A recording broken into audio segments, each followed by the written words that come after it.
আসসালামু আলাইকুম। 11 থেকে 20তম গ্রেডের সরকারি চাকরির প্রস্তুতিতে আজকের ক্লাসে আপনাকে স্বাগতম।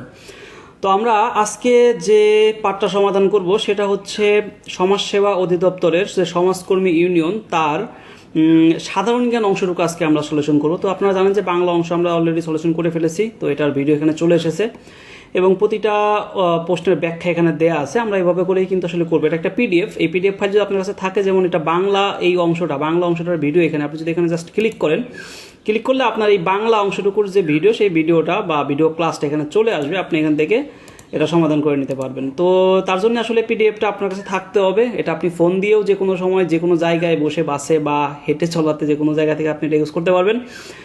তো এটার জন্য আপনাকে ডিসক্রিপশন বক্সের লিঙ্কে ক্লিক করতে হবে এবং সেখান থেকে আপনাকে এটা অর্ডার করে পারচেস করে নিতে হবে। তো আমরা চলে যাই আমরা আজকের যে যে সাধারণ জ্ঞান অংশটুকু সেটাতে। তো এটা দেখুন, অলরেডি ইংলিশটাও আমরা অলরেডি করে ফেলেছি। ইংলিশটাও আমাদের ক্লাসটা হয়ে গেছে, আমাদের ম্যাথ ক্লাসটাও হয়ে গেছে। এখানে ম্যাথ ক্লিক করলে ম্যাথ ক্লাসটা চলে আসবে। তো আমরা চলে যাই হচ্ছে এই যে সাধারণ জ্ঞান। দেখুন এখানে কিন্তু কোনো ক্লাস নাই, দ্যাট মিনস এটা আসলে ভিডিও ক্লাসটা এখনো আসে নাই, কিন্তু আমাদের প্রতিটা কোশ্চেনের ব্যাখ্যা এখানে অলরেডি দেয়া আছে। তো সমাজসেবা অধিদপ্তর সমাজকর্মী ইউনিয়ন 2022 সালে যে পরীক্ষাটা হয়েছিল তার সাধারণ জ্ঞান আজকে আমরা সলিউশন করতে যাচ্ছি। তো সেই নিমিত্তে তো চলুন, এখানে দেখুন এই পিডিএফটার আরেকটা স্পেশালিটি আছে, সেটা হচ্ছে যে আপনি যে কোনো সময় যে কোনো প্রশ্ন যদি না বোঝেন 24 আওয়ার্স, আপনি এই যে এখানে ক্লিক করুন। এখানে ক্লিক করে আপনি ওই যে প্রশ্নটা, সেই প্রশ্নটা স্ক্রিনশট আপনি এখানে আপলোড দিয়ে দিলে আপনার হোয়াটসঅ্যাপে আমরা যোগাযোগ করে আপনাকে সেটা বুঝিয়ে দেবো। এখানে আপনার নাম, হোয়াটসঅ্যাপ নাম্বার এবং এখানে এই যে এখানে অ্যাড ফাইলে ক্লিক করলে আপনার স্ক্রিনশট আপনার গ্যালারিতে নিয়ে যাবে। গ্যালারি থেকে আপনি স্ক্রিনশট দিয়ে দিবেন, দিয়ে জাস্ট এখানে সাবমিট করে দিবেন। মন্তব্য থাকলে দিবেন, না থাকলে না দিবেন। তো এখানে এভাবে করে আপনি কিন্তু 24 ঘন্টা আমাদের থেকে আপনি সাপোর্ট নিতে পারেন। তো ঠিক আছে, আমরা আজকের ক্লাসটা স্টার্ট করি। দেখুন আমাদের আজকের ক্লাসের প্রথম যে প্রশ্ন সেটা হচ্ছে চীনের কোন ভ্রমণকারী গুপ্ত যুগে বাংলাদেশে আগমন করে। তো এটার আনসারটা হবে আপনার ফা হিয়েন। ফা হিয়েন হচ্ছে গুপ্ত যুগে বাংলাদেশে আসছিল এবং উনি কিন্তু চীন থেকে আসা প্রথম আমাদের ভ্রমণকারী বা পর্যটক বলতে পারেন। ঠিক আছে, এরপরে হচ্ছে হিউয়েন সাং। হিউয়েন সাংও কিন্তু আসলে চীনের একজন পর্যটক। এবং এরপরে সর্বশেষ যে এসেছিল তিনি হচ্ছেন ইবনে বতুতা। উনি হচ্ছেন আপনার মরক্কো থেকে এসেছিলেন, আপনারা অনেকে জেনে থাকবেন। এবং উনি কিন্তু এখানে বাংলাতে প্রায় 8 বছর যাবৎ কাজী পদে নিযুক্ত ছিলেন। এরপরে যে কোশ্চেনটা আছে সেটা হচ্ছে ইখতিয়ার উদ্দিন মোহাম্মদ বখতিয়ার খলজি বাংলা জয় করেন কত সালে। এটা বাংলা জয় করে সবাই জানি 1204 সালে। 1204 সালে ইখতিয়ার উদ্দিন মোহাম্মদ বখতিয়ার খলজি অ্যাকচুয়ালি নদিয়া দখল করে রাজা লক্ষণ সেনকে পরাজিত করে। এবং নদিয়া দখল করে তিনি আসলে মোটামুটি বাংলাতে ইসলামের শাসন কায়েম করেন। কোন মুঘল সম্রাট বাংলার নাম দেন জান্নাতবাদ। এটা সম্রাট হুমায়ুন। ঠিক আছে, বাবরের পুত্র হুমায়ুন। সম্রাট বাবর কিন্তু মোগল সাম্রাজ্যের প্রথম সম্রাট বাবর, এবং তার ছেলে হুমায়ুন। হুমায়ুন বাংলায় যখন এসেছিলেন, বাংলায় এসে তিনি প্রায় 8 মাস ছিলেন এবং এই 8 মাস থেকে বাংলার যে প্রাকৃতিক সৌন্দর্য এবং আবহাওয়া সেগুলো দেখে তিনি এটার নাম দিয়েছিলেন জান্নাতবাদ। এবং এই বাংলা থেকে যাওয়ার সময়ই কিন্তু তিনি আক্রমণের শিকার হয়। ঠিক আছে, শেষ শাহ কর্তৃক আক্রমণের শিকার হয় এবং সেখানে তিনি পরাজিত হয়ে দিল্লি পালিয়ে যান এবং পরবর্তীতে শেষ শাহ কিন্তু দিল্লিও দখল করে নেয় তার থেকে। এরপরে ঢাকায় বাংলার রাজধানী স্থাপনের সময় মুঘল সুবেদার কে ছিলেন। ঢাকায় বাংলার প্রথম রাজধানী স্থাপন করে যে মুঘল সুবেদার ইসলাম খান। এটা 1610 সালে। 1610 সালে আপনার ঢাকাকে বাংলার রাজধানী করা হয় এবং তখন এই ঢাকার নাম দেওয়া হয় জাহাঙ্গীরনগর। অর্থাৎ সম্রাট জাহাঙ্গীর যখন ছিলেন, মোগল সম্রাট জাহাঙ্গীর, তার একজন সুবেদার ছিল ইসলাম খান। তিনি বাংলা দখল করে এবং বাংলায় ঢাকাকে উনি আসলে জাহাঙ্গীরনগর নামকরণ করার মধ্যে দিয়ে ঢাকাকে তিনি প্রথমবারের মতো বাংলার রাজধানী হিসাবে ঘোষণা করেন। এবং আপনারা জেনে থাকবেন যে ঢাকা কিন্তু এখন পর্যন্ত প্রায় 5 বার রাজধানী হিসাবে ঘোষিত হয়েছে। এই যে মোগল সম্রাট মোগল যে সুবেদার ইসলাম খান 1610 সালে করেছিল, এবং তারপরে আপনার করেছিল যে মীর জুমলা না, অ্যাকচুয়ালি হ্যাঁ, মীর জুমলা করেছিল। এরপরে হচ্ছে আপনার করেছিল হচ্ছে যে ব্রিটিশরা 1905 সালে যে বঙ্গভঙ্গ হয়েছিল, তখন কিন্তু আসলে পূর্ববঙ্গ এবং আসাম নিয়ে যে প্রদেশ গঠিত হয়েছিল, তখনও কিন্তু বাংলা এই ঢাকা ছিল হচ্ছে ওই পূর্ববঙ্গ এবং আসাম প্রদেশের রাজধানী। তাহলে তিনবার হইলো। এবং আরেকবার হয়েছিল 47 সালে যখন ভারত বিভক্ত হয়, অর্থাৎ পাকিস্তান এবং ভারত হয়, তখন কিন্তু এই পূর্ববঙ্গ বা পূর্ব পাকিস্তান যেটাকে বলতো, পূর্ব পাকিস্তানের রাজধানী কিন্তু ঢাকা করা হয়েছিল। এবং সর্বশেষ 1971 সালে মুক্তিযুদ্ধের মাধ্যমে বাংলাদেশ যখন স্বাধীন হয়, তখন বাংলাদেশের রাজধানী করা হয় ঢাকাকে। তো এই মোট হচ্ছে 5বার হচ্ছে আপনার ঢাকাকে বাংলাদেশের রাজধানী করা হয়। ঢাকা বিশ্ববিদ্যালয় প্রতিষ্ঠিত হয় কবে? ঢাকা বিশ্ববিদ্যালয় প্রতিষ্ঠিত হয় হচ্ছে আপনার 1921 সালে। দেখুন এখানে প্রতিটা প্রশ্নে কিন্তু ব্যাখ্যা দেয় আছে। আমি একটু ব্যাখ্যাগুলো দেখি। যেখানে দেখুন বাংলার রাজধানী, এটা যদি আমি এখানে বিস্তারিত ক্লিক করি, বিস্তারিত ক্লিক করলে এখানে কিন্তু ব্যাখ্যা চলে আসবে। মুঘল সুবেদার এবং বাংলার ইতিহাস চলে আসছে, দেখছেন? এই যে ইসলাম খান চিশতি, যে মীর জুমলা, উনিও কিন্তু 1660 সালে, বলছিলাম যে 1610 সালে হচ্ছে এ ঢাকাকে বাংলার রাজধানী করে। এবং 1660 সালে হচ্ছে আপনার এই মীর জুমলা কিন্তু ঢাকাকে বাংলার রাজধানী করে। এবং এই মীর জুমলা আরেকটা কাজ করে, সেটা হচ্ছে যে কুচবিহারকে তিনি আলমগীরনগর নামকরণ করে। ঠিক আছে, এটা কিন্তু একটু মনে রাখতে হবে। এবং মীর জুমলা ঢাকা গেট স্থাপন করে। এরপরে যে সুবেদার যারা আছে, শায়েস্তা খান, প্রিন্স আজিমুন শাসন, মুর্শিদ কুলি খাঁ, এরা এই যে ঢাকা বাংলা, আমি যে গল্পগুলো বললাম আপনাদের, যে 5বার হচ্ছে ঢাকা বাংলাদেশের রাজধানী হয়েছে। এই যে 1910 সালে, সরি 1610 সালে, 1660 সালে, 1905 সালে, 47 সালে এবং 71 সালে।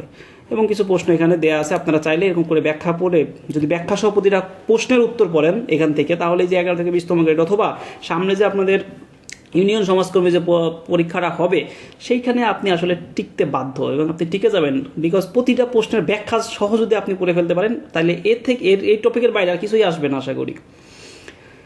এরপরে হচ্ছে বঙ্গভঙ্গ রদ হয় কত সালে? একটু আগে কিন্তু আপনাদের এই গল্প বলতেছিলাম যে বঙ্গভঙ্গ হয়েছিল 1905 সালে। এবং সেটা বঙ্গভঙ্গ হওয়ার ফলে এই অঞ্চলের কিছু মানুষ আবার সেটা মেনে নেয় নাই। বিশেষ করে হিন্দু যারা ছিল তারা বঙ্গভঙ্গটাকে মেনে নেয় নাই।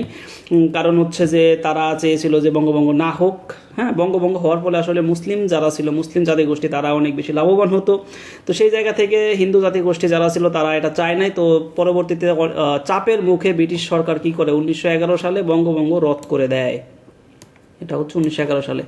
তো আমরা যদি এটা একটু বিস্তারিত দেখি, তাহলে আমরা দেখতে পারবো। বিস্তারিত দেখলে এই যে বাংলা ইংরেজ শাসন, ইংরেজরা বাংলায় যে শাসন করেছিল তার ইন ডিটেল এখানে পাবেন। একদম পলাশির যুদ্ধ থেকে শুরু করে দ্বৈত শাসন, ব্রিটিশ ভারতের গভর্নর কে কে ছিল, হ্যাঁ, চিরস্থায়ী বন্দোবস্ত, এগুলো খুবই ইম্পর্টেন্ট। প্রতিটা লাইন এখানে ইম্পর্টেন্ট, খুবই শর্ট করে দেয়া, কিন্তু প্রতিটা লাইন ইম্পর্টেন্ট। আপনাদের এগুলো জানতে হবে। এগুলো না জানলে কিন্তু আসলে হবে না। সো এই হচ্ছে এই যে বঙ্গভঙ্গ রদ। দেখুন বঙ্গভঙ্গ লর্ড হার্ডিংসের আমলে 1911 সালে 12 ডিসেম্বর দিল্লির সম্রাট পঞ্চম জর্জ বঙ্গভঙ্গ রদের ঘোষণা দেন। এটা কিন্তু আসে যে কোন কে ছিল বাংলায় তখন আসলে ভাইসরয় বা বাংলায় বড় লর্ড কে ছিল তখন? হার্ডিংস ছিল। এবং কে এই বঙ্গভঙ্গ রদের ঘোষণা দেয়, এটাও কিন্তু আসে। পঞ্চম জর্জ বঙ্গভঙ্গ রদের ঘোষণা দেয়। এবং কত সালে? সেটা হচ্ছে 1911 সালে। ওকে, এরপরের কোশ্চেনে যায়, সেটা হচ্ছে বাংলাদেশ গণপ্রজাতন্ত্রী বাংলাদেশের সংবিধান কতবার পরিবর্তন করা হয়েছে? সংবিধান এখন পর্যন্ত পরিবর্তন করা হয়েছে 17 বার। এবং সংবিধান নিয়ে যদি আপনার বিস্তারিত জানতে মনে চায়, যেখান থেকে প্রশ্নগুলো আসে, সংবিধানের একদম পুরো ডিটেল না, জাস্ট যেখান থেকে প্রশ্ন আসে সেখান থেকে এখানে ইন ডিটেল দেওয়া আছে বিস্তারিত। দেখুন এর মধ্যে দেখুন সংবিধান প্রণয়নের ভূমিকা, তারপরে হচ্ছে সংবিধানের মৌলিক গঠন, যেগুলা 11টা ভাগের নাম, এরপরে পরীক্ষায় যেগুলো বারবার যে অনুচ্ছেদগুলো আসে সেই অনুচ্ছেদগুলো এখানে দেয়া আছে, অনুচ্ছেদগুলো পরীক্ষায় আসে এবং তফসিল সম দেয়া আছে। এবং এই যে সংশোধনী, এখন পর্যন্ত 17 বার সংশোধিত হয়েছে, এই 17টা সংশোধনীও এখানে দেয়া আছে। তো আপনারা এই পিডিএফটা যদি আপনার ফোনের মধ্যে থাকে, আপনি বাসে বসে, হেঁটে, যেখানে খুশি আপনি যখন যাবেন আপনি কিন্তু পড়তে পারবেন। ঠিক আছে, আমি নিজেও আসলে কেন পিডিএফের প্রতি আসলে এত আসক্ত বা পিডিএফ ক্রিয়েট করতেছি, বিকজ আমি নিজেও একটা গভর্নমেন্ট জব পেয়েছি পিডিএফ পড়ে। ভাই আমি একটা বেসরকারি জব করতাম, বেসরকারি জব করাকালীন সেই অফিসে যাইতাম, বাসে বসে জ্যামের মধ্যে আমি পিডিএফ পড়তাম। দেখা গেছে রাস্তা দিয়ে হাঁটতেছি, আমার পিডিএফ ফোনের মধ্যে হাতে আছে, আমি দু একটা করে প্রশ্ন দেখে আমি দেন ওটা রিকল করতে করতে আমি হাঁটতেছি। এভাবে করে আসলে আমার অনেক ইম্প্রুভ হয়েছে। দ্যাটস ওয়াই এই পিডিএফগুলো আমার মেক করা এবং আপনাদেরকে এটা আসলে দেয়া, যাতে করে বই টানা বা শুধুমাত্র টেবিলে বসেই যে পড়াশোনা করতে হবে ব্যাপারটা এমন না। আপনি যদি হাঁটাচলা করেন, আপনি রিক্সায় যাচ্ছেন, আপনি মোটরসাইকেলে যাচ্ছেন, আপনি পড়তে পারবেন। আপনি বাসে বসে এটা পড়তে পারবেন। বা গণপ্রজাতন্ত্রী বাংলাদেশের সংবিধানের মোট অনুচ্ছেদ সংখ্যা কত? এই যে সংবিধান নিয়ে আবার এই বিস্তারিত সংবিধান চলে আসবে। ঠিক আছে, মোট অনুচ্ছেদ আছে হচ্ছে আপনার 153টা। মুজিবনগর সরকার গঠিত হয় কোন তারিখে? মুজিবনগর সরকার গঠিত হয় হচ্ছে আপনার 10 এপ্রিল 1971। এটা হচ্ছে মেহেরপুরে গঠিত হয়। এবং 17 এপ্রিল হচ্ছে তারা কি করে? শপথ গ্রহণ করে। ঠিক আছে। এরপরে গ্রিন পিস কোন দেশের পরিবেশবাদী গ্রুপ? গ্রিন পিস হচ্ছে আপনার এটা হচ্ছে নেদারল্যান্ড ভিত্তিক পরিবেশবাদী গ্রুপ। তো এই ধরনের যে সমস্ত অর্গানাইজেশন আছে আন্তর্জাতিক, সেগুলোর জন্য বিস্তারিত দেখুন, যদি আপনি ক্লিক করেন তাহলে চলে আসবে আপনার সাথে যে আন্তর্জাতিক পরিবেশবাদী যে সংস্থাগুলো আছে, কী কী সংস্থা আছে, এগুলো প্রতিষ্ঠা কত সালে, সদর দপ্তর কোথায়, এর কাজ কী, সব চলে আসবে। IUCN, তারপর WWF, world wide fund for nature. এই যে গ্রিন পিস দেখছেন, গ্রিন পিস 1971 সালে আসলে এটা হলো আপনার কি প্রতিষ্ঠা হয়েছে, এবং এটা হচ্ছে আমস্টারডাম নেদারল্যান্ডস ভিত্তিক একটা সংগঠন, এবং এরকম নেদারল্যান্ডসের আমস্টারডামেই হচ্ছে আপনার সদর দপ্তর, এবং এটা হচ্ছে পরিবেশ ধ্বংসের বিরুদ্ধে সরাসরি অহিংস আন্দোলন পরিচালনা চালায়। 1971 সালে এই গ্রিন পিস নামে আত্মপ্রকাশ করে। তার আগে অন্য নামে এই সংগঠনটা ছিল। তো 1971 সালে যখন আপনার আমেরিকা আপনার কোনো একটা প্রভিন্সে পারমাণবিক ক্ষেপণাস্ত্র যেটা বলে সেই পারমাণবিক ক্ষেপণাস্ত্র পরীক্ষা চালায়, তার প্রতিবাদে আসলে গ্রিন পিস তৈরি হয়। এটা কিন্তু আসে অনেক সময় পরীক্ষায়, ঠিক আছে। তো এই যেগুলো একটু দেখে নিলে এখান থেকে আর কিছুই পড়তে হবে না। এরপরে যেটা আছে সেটা কি, জাতিসংঘের বর্তমান সদস্য সংখ্যা কত? জাতিসংঘের বর্তমান সদস্য সংখ্যা হচ্ছে 193টা দেশ আছে, আমরা সবাই জানি, ঠিক আছে। ACU এর পূর্ণরূপ কি? ACU এর পূর্ণরূপ হচ্ছে আপনার আসিয়ান ক্লিনিং ইউনিয়ন। এটা বঙ্গবন্ধুকে রাজনীতির কবি উপাধি দিয়েছিল কে? এটা হচ্ছে আপনার দ্য নিউজ উইক। এই ধরনের প্রশ্ন এখন আর তেমন ইম্পর্টেন্ট না, কারণ এই প্রশ্নগুলো আপনারা জানেন যে এখন কিন্তু মানে এর প্রাসঙ্গিকতা আর কি এখন একটু কম, এর ভ্যালু কম। সো এই ধরনের প্রশ্ন এখন আর হয়তো আসবে না। ইউরোপের রুটির ঝুড়ি বলা হয় কোন দেশকে? ইউরোপের রুটির ঝুড়ি বলা হয় হচ্ছে আপনার ইউক্রেনকে। আপনি যদি এটা সম্পর্কে আরও বিস্তারিত জানতে চান কোন দেশকে কি বলা হয়, তাহলে বিস্তারিত ক্লিক করুন। এখানে দেখুন ভৌগোলিক উপনাম চলে আসবে, ঠিক আছে। ভৌগোলিক উপনাম এই যে ইউরোপের রুটির ঝুড়ি প্রথমেই আছে। ইউরোপের রুটির ঝুড়ি হচ্ছে ইউক্রেন। কেন? কারণ কি? এর কারণও দেয়া আছে, প্রচুর গম উৎপন্ন হয়। সূর্যোদয়ের দেশ জাপান, নিশীথ সূর্যের দেশ হচ্ছে নরওয়ে, মানে হাজার হ্রদের দেশ বলা হয় ফিনল্যান্ডকে, বজ্রপাতের দেশ ভুটান, শ্বেত হস্তির দেশ হচ্ছে থাইল্যান্ড, ঠিক আছে। নীল নদের দান হচ্ছে মিশর। প্রচুর পরিমাণে এটা দেয়া আছে, আপনি এখান থেকে এটা পড়ে নিতে পারবেন। পড়ে নিলে এই রিলেটেড পড়া আপনার হয়ে যাবে, আর পড়তে হবে না। এরপরে যেটা আছে যে জাতির পিতা বঙ্গবন্ধু শেখ মুজিবুর রহমানের জন্মদিন কবে? আচ্ছা, এটাও এখন আর তেমন প্রাসঙ্গিকতা নাই, এটা আসলে আর ওইভাবে আসবে না। এটা জন্মদিন ছিল আপনার 1920 সালের 17ই মার্চ, বাট এই প্রশ্ন আর আপনার পাবেন না, ঠিক আছে। সো এটার ব্যাখ্যা টাকা দিই নাই। তো বাকি যেগুলো সেগুলো দেওয়া হয়েছে, এই ছিল মোটামুটি হচ্ছে 15টা কোশ্চেন। সেটা হচ্ছে 2022 সালে আসা আপনার সমাজসেবা অধিদপ্তরের যে সাধারণ জ্ঞান অংশ, সেই অংশের আসলে আপনার কি বলে সেই অংশের হচ্ছে আপনার আজকের সলিউশন বা সমাধান। তো যারা এই পিডিএফটা চান, তারা পিডিএফটা আসলে ডেসক্রিপশন বক্সের লিঙ্কে ক্লিক করে নিয়ে নিতে পারে। তো আমি একটু দেখাই আপনাদের যে আসলে আপনারা কীভাবে নেবেন। ডিসক্রিপশন বক্সে বা কমেন্ট বক্সে, যে কমেন্ট বক্সে যে লিঙ্কটা দেওয়া থাকবে, এই কমেন্ট বক্সে আপনারা একটা পিন কমেন্ট পাবেন। সেই পিন কমেন্টে যদি ক্লিক করেন, অথবা ডিসক্রিপশন বক্সে একটা লিঙ্ক থাকবে, সেই লিঙ্কে যদি ক্লিক করেন, তাহলে আপনারা ঠিক এরকম একটা ওয়েবসাইটে চলে আসবেন, যে ইউনিয়ন সমাজকর্মী নিয়োগ পরীক্ষা 100% প্রস্তুতি।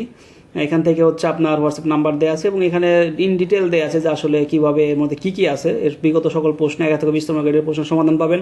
আপনার QR কোড স্ক্যানিং অথবা ক্লিকেবল বাটনের মাধ্যমে ভিডিও ক্লাস পাবেন, যেটা দেখাইলাম, এবং প্রতি ক্লিক বাটনের মাধ্যমে সকল প্রশ্নের ব্যাখ্যার সমাধান পাবেন।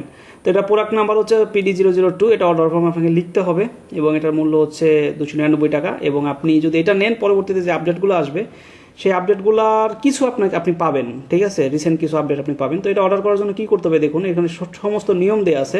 অর্ডার করার জন্য বাটনে ক্লিক করে পরবর্তী পেজে গেলে অর্ডার কোড দিয়ে নেক্সট বাটনে ক্লিক করতে হবে। তো অর্ডার কোডটা পেতে হলে আপনাকে আগে পেমেন্ট করতে হবে। এখানে আপনি বিকাশে অথবা নগদে যেভাবে পেমেন্ট করেন, এখানে বিকাশে ক্লিক করলে বা নগদে ক্লিক করলে আপনি পেমেন্ট করতে পারেন। তো আমরা অর্ডার করুন, এখানে যদি ক্লিক করি, এখানে ক্লিক করলে দেখবেন যে এই যে অর্ডার কোড দিন। এই অর্ডার কোডটা আপনি কোথায় পাবেন? আপনি অর্ডার কোডটা পাবেন, অর্ডার কোডটা পেতে আগে পেমেন্ট করতে হবে। তো এটা ধরুন আপনি ধরুন বিকাশে পেমেন্ট করবেন, যেখানে বিকাশে ক্লিক করেন, এখানে বিকাশে ক্লিক করলে আপনাকে হচ্ছে একটা পেমেন্ট ফর্ম দিবে। এটা আপনার নাম দিবেন, হোয়াটসঅ্যাপ নাম্বার দিবেন। এই হোয়াটসঅ্যাপ নাম্বারে আপনাকে আপনার যে অর্ডার কোড সেটা দিয়ে দেওয়া হবে, ঠিক আছে। এবং সেখানে আপনাকে এটা লিঙ্কও দিবে, এই পেজের লিঙ্কও দিয়ে দেওয়া হবে আপনার ওই হোয়াটসঅ্যাপে। আপনি শুধুমাত্র ওই কোডটা কপি করে এনে এখানে বসাই দিয়ে সাবমিট করে দিলে, নেক্সট বাটনে ক্লিক করলে আপনি এই যে নিচে নেক্সট বাটন আছে, নেক্সট বাটনে ক্লিক করলে আপনি পাবেন, এখান থেকে ডাউনলোড লিঙ্ক পাবেন, সেখান থেকে আপনি ওই পিডিএফটা ডাউনলোড করে নিতে পারবেন। তো অর্ডার দেখুন, এখানে হোয়াটসঅ্যাপ নাম্বার দিবেন, নাম দিবেন, হোয়াটসঅ্যাপ নাম্বার দিবেন, ওই প্রোডাক্ট নাম্বারটা দিবেন। প্রোডাক্ট নাম্বারে এই যেটা ছিল প্রোডাক্ট নাম্বার আপনার কি PD002, এটা দিয়ে তারপরে এখানে আপনি কোনটাতে